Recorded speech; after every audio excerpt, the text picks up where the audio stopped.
4.6 is all about a fundamental shape called a circle. Now, circles you can find everywhere. I'm sure you have been exposed to circles before. And really, if you just look around, you'll see a ton. So look at this pencil right here. You've got a circular eraser. Just pulled this from over here. This is a Clorox. This is a cylinder. If you notice, the base of it is circular, and so is the top. This rubber band actually forms a circle as well. So you'll see circles really everywhere. It's a really fundamental shape. And in math, we like to call certain parts of that circle different things. For instance, the very center of that circle we call the center. We also call the distance from the center to any point on the circle, for instance like this, a radius length. And what's cool about a circle is that all radius lengths of that circle are equivalent. So this radius length is equivalent to this radius length. That is also equivalent to this radius length. Which brings me to my next vocabulary word, diameter. Now the diameter is the distance from any point on a circle to the exact opposite side of that circle. Now the diameter technically is a chord. Diameter is technically a chord. A chord is really a segment that connects 2 points on a circle. Here's an example of a chord. But a diameter is a special type of chord because that chord has to go through the center of that circle. It's actually the longest length of across a circle possible. So your green line is an example of a diameter. Note there is some human error here. If you notice, that's really crooked. A semicircle is exactly half of a circle. So if I were to look at this right side of the circle here, this is an example of a semicircle. The circumference of a circle is the distance that all the way around that circle. So imagine that you are right here and you decided to run around that circle just like you do the track. That's an example of the circumference of a circle. You'd be running the distance around it, the circumference of a circle. And one more thing is this word inscribed. Oftentimes you'll see math problems where they discuss figures that are inscribed within circles. And what that means is that you have triangles or polygons that touch the edges of that circle. So in this pencil, you'll notice that there's a triangle that I just drew. And that triangle is actually composed of 3 chords of the circle connected at various points of that circle. And they created a triangle that is inscribed within that circle. Okay, so now let's move on to something called circumference. Now the circumference of a circle is really just a fancy way of saying the perimeter of that circle. So let's look again at this rubber band. I know it's not a perfect circle, but imagine that we could make it perfect. Imagine what it would look like. Okay. Now the circumference of that circle is best visualized if we were to cut this edge right here.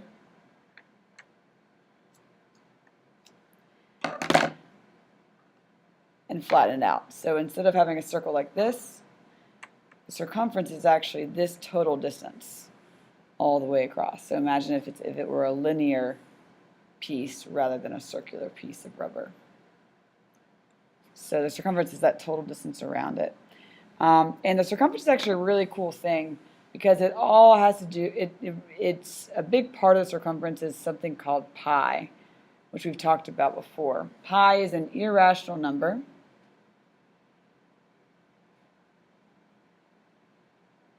That is created actually by taking the circumference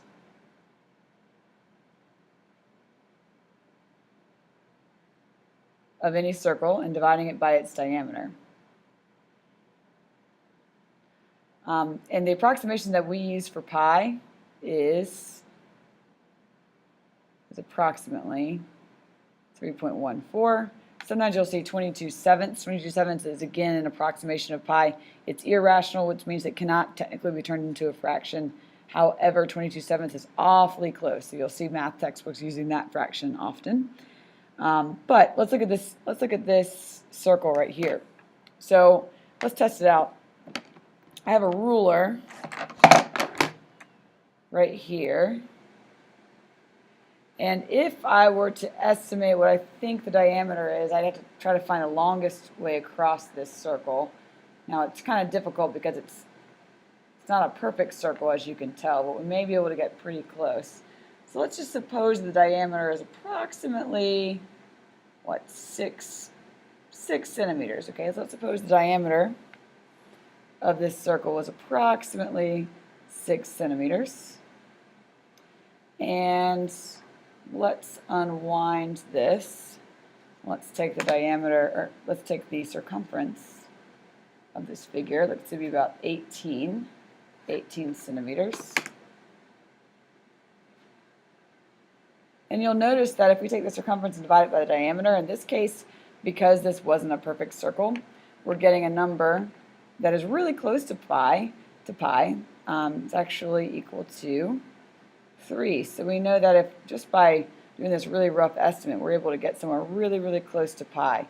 Now, if I could eliminate human error and I had a perfect circle and all that stuff, we would end up with the exact value of pi. It doesn't matter what size circle we have. If it's a perfect circle and we found the exact circumference and divided it by the exact diameter, we would always, always, always get this number, pi. Now, keep in mind that pi, again, is irrational. It's equal to 3.14159, et cetera, et cetera, et cetera. This decimal never terminates, never repeats. It's a really special, special number in math. Okay. So now let's move on to the formula for circumference. The formula for circumference is actually derived from this equation for pi.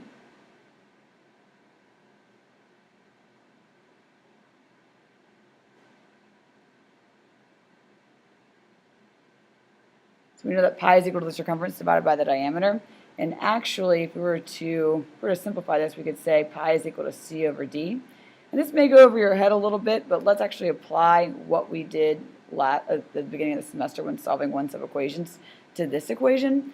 It may look a little bit different because instead of having a number down here, we have a letter. We have a symbol representing diameter. We can actually solve it in the same way. If I wanted to solve for c in terms of d, what I could do is I could multiply each side by d over 1, and I'd end up with pi d is equal to circumference. So what that means is that the circumference is always equal to pi times whatever the diameter is. Now we also know the diameter is twice the radius.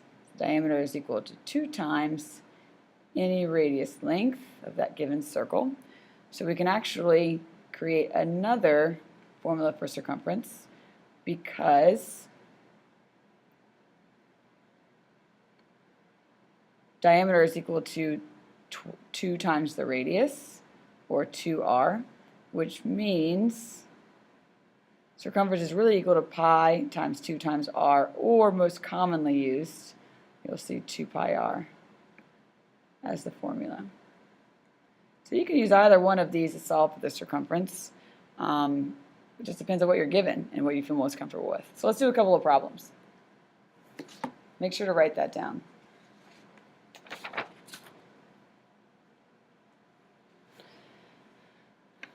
So for this first problem, we want to find the circumference of a figure with a diameter of 8 centimeters. It's really important to get into the habit of writing formulas down just for simplicity's sake. So the first thing that I want you guys to do is to write down the formula. Now we're given diameter, so I'm going to choose, instead of, I have an option, right? I can either choose to use c equals pi d, or c equals 2 pi r. In this case, I'm given diameter, so I'm going to choose this one. So the first step when solving these type of problems is to write down the formula, just for simplicity's sake again. And then we want to solve for the circumference. So since I don't know what c is, I'm going to leave c. Let's use 3.14 for pi, and I know the diameter is 8. And then all we need to do in order to solve for the circumference is multiply these things together. 3 and 1400ths by 8. And I know that to be 25 and 1200ths.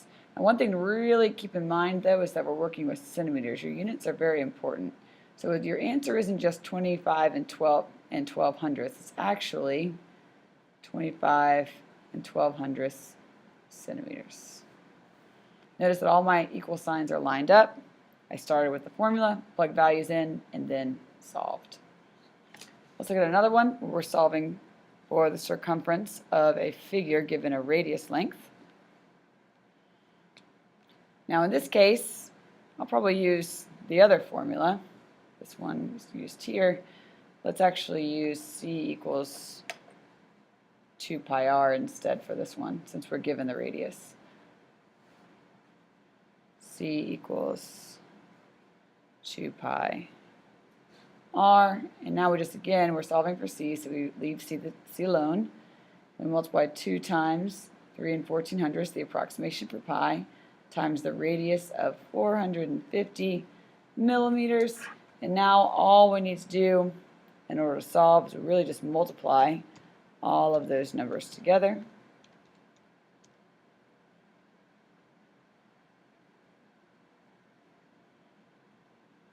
And again, can't forget our units of millimeters.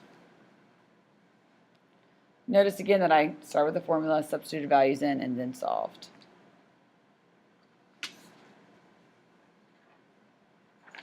Now what's really cool about this formula is that you can also figure out what the radius or diameter is of a circle when given the circumference.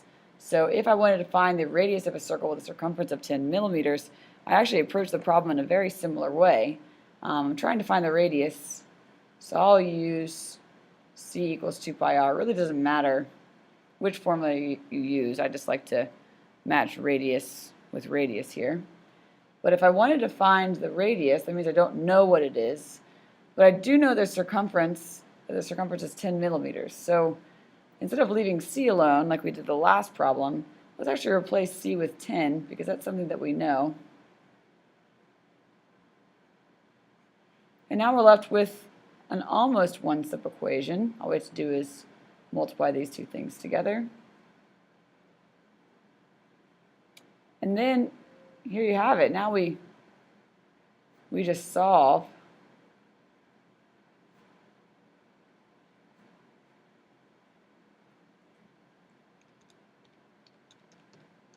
and we end up with r is equal to approximately 1 and 5900ths and millimeters.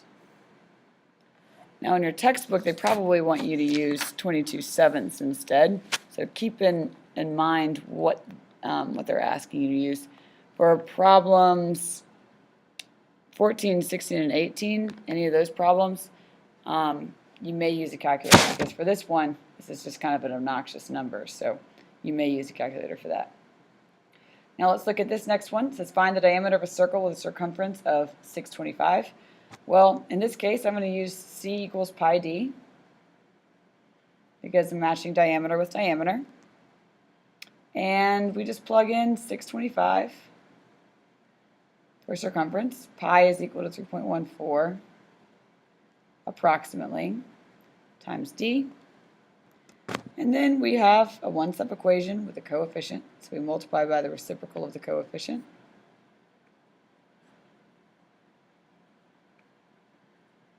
And again, this is a problem that I would encourage you to use a calculator on, because it is kind of obnoxious.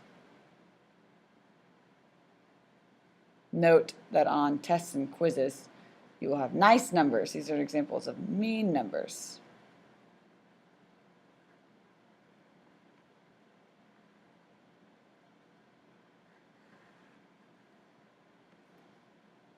Very cool. Okay, so let's move on to a couple more problems, just 2 more. Now I actually measured that Clorox thing that I had out earlier, measured the lid to it, the top to it, and I found that, oh, it dripped everywhere, at least it's clean.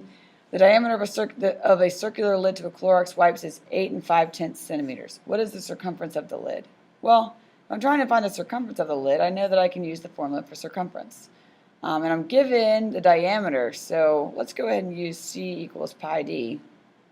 Whenever you see the word circular, note you're probably going to be either using the formula for the area of a circle or perimeter. Now it asks you for the circumference, so that makes it really easy because we know we can use this formula. However, sometimes they may ask you for the distance around something. The distance around a circular figure is always going to be the circumference for the most part. So let's go back to this problem. We're trying to find the circumference. We can use the approximation of 3.14 for pi, and then the diameter is 8 5/10 centimeters. So all we do is multiply that stuff together, and we end up with the circumference of the Clorox wipes lid as being approximately 26 69/100 centimeters. And on to the last one. I really encourage you guys to pause the video to try to figure this one out. Note that it's not drawn to scale. I did a rough drawing of this. This is actually number 29 in your textbook. You're assigned a couple of those complex shapes to figure out, but I wanted to pick one of the harder ones to go over with you. But basically what we're working with here is the beginnings of a square, because I know this is 6, and I actually can figure out that this distance here is 6 as well based on the radius lengths. But I want to figure out the total distance around that shape. So again, I like to imagine that I'm right here. Hello? Hello, class? Okay, I'm right here, and I'm just walking casually around this shape. Now, in order to find the distance around it, I'd have to figure out what each of these side lengths is. Now, it's pretty simple until I get to here, and I'm like, it's a curve, it's kind of tricky, but then just know that we're working with a curve, and we're working with a specific type of curve, so we're trying to find the distance around that curve, so we're probably going to be using something with circumference at this point. Everything else is relatively straightforward.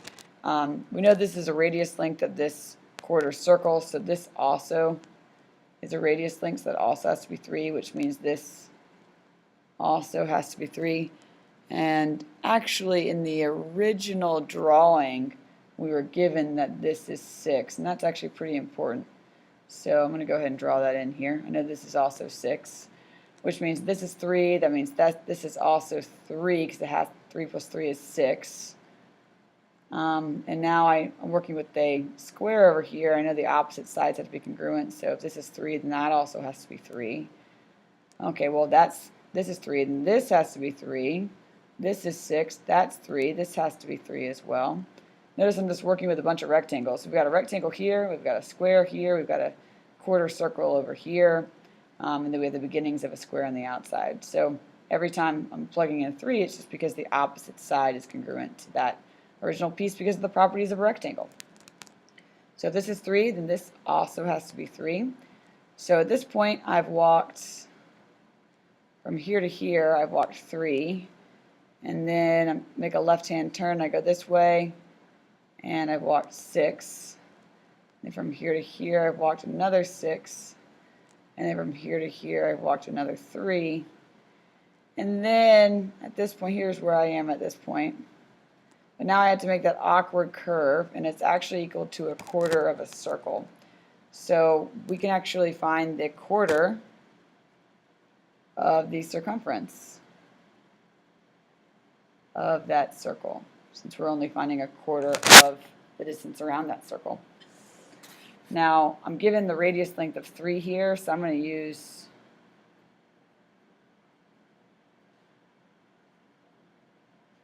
two pi r in order to find the perimeter. And I'm going to go ahead and add this up. This is 18. And then 2 times 3.14 times the radius length of 3, p. So let's go ahead and add up or multiply all this stuff up together. This is 6 times 3.14, which equates to 18 84/100ths. And now we're just using GMA at this point. We're multiplying first before we add. So a fourth of 18 84/100ths is equal to 4 71/100ths. Then we add 18, and we end up with 22 71/100ths is equal to p. We weren't given our units, so in this case we'll just write units. This concludes your lesson on circles and circumference of circles. Please feel free to review this video if you have any questions on the classwork that you'll complete in class, and make sure that you heavily rely on one another. This is Ms. Homer signing out.